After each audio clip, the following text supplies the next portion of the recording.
नमस्कार मो ना हूँ सौदामिनी प्रधान ग्राम डकरिंगिया पोस्ट ग्रेसिंगिया ब्लॉक जिउदेगिरी कंधमाल। तो आमर नलकूप खराब हो 6 मास है।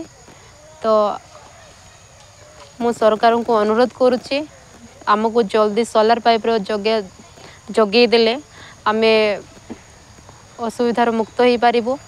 तो एथिपाई मु अनुरोध करुच्ची कि आमको सोलार पाइप सुविधा जल्दी करंतु।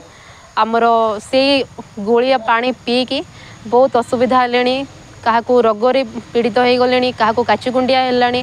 तो ये आम अनुरोध की तो मु सरकार को अनुरोध करुच्ची कि तांके आमको जिते शीघ्र पारुचंती आमको आसिक सोलार पाइप तांके सहयोग करंतु आमको जगे दिंतु। तो आम साहि रे जिनिमा माँ को घर पाखरे पाइपटा लगिक अच्छी। तो तांके जिते शीघ्र आसिक आमको सोलार पाइप सुविधा करेंगे से कहीकि नमस्कार।